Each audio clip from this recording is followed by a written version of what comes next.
যুক্তরাষ্ট্রের জাতীয় নিরাপত্তা উপদেষ্টা মাইক ওয়ালস পদ হারালেন। ডোনাল্ড ট্রাম্প সরিয়ে দিয়েছেন তাকে। তার স্থলে এখন সামরিক দায়িত্বে যাচ্ছেন পররাষ্ট্রমন্ত্রী মার্কো রুবিও। ব্রিটিশ সংবাদ মাধ্যম বিবিসি জানিয়েছে, ট্রাম্পের দ্বিতীয় মেয়াদে এটাই প্রথম বড় পদ পরিবর্তন। ওয়ালস হচ্ছেন প্রথম শীর্ষ কর্মকর্তা যিনি পদচ্যুত হলেন। তবে এই বিদায় স্থায়ী নয়। ট্রাম্প জানিয়েছেন, ওয়ালস এখন জাতিসংঘে যুক্তরাষ্ট্রের রাষ্ট্রদূত হিসেবে দায়িত্ব পালন করবেন। নিজের সোশ্যাল মিডিয়াতে ট্রাম্প লিখেছেন, মাঠে ইউনিফর্ম পরে কংগ্রেসে কিংবা আমার জাতীয় নিরাপত্তা উপদেষ্টা হিসেবে মাইক ওয়ালস সবসময় দেশের স্বার্থকে প্রাধান্য দিয়েছেন। আমি নিশ্চিত নতুন দায়িত্বেও তিনি সাফল্যের সঙ্গে এগিয়ে যাবেন।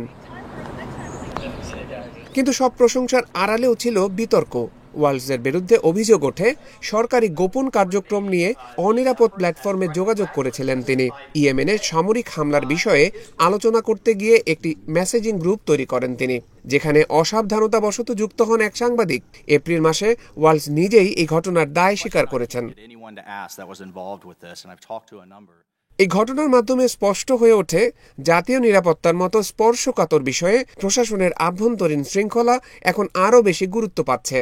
ওয়ালসের পদচ্যুতি শুধু দায়িত্ব বদলের বিষয় নয়, বরং তা প্রশাসনের ভেতরে দায়িত্বশীলতার একটি নতুন বার্তাও বহন করছে।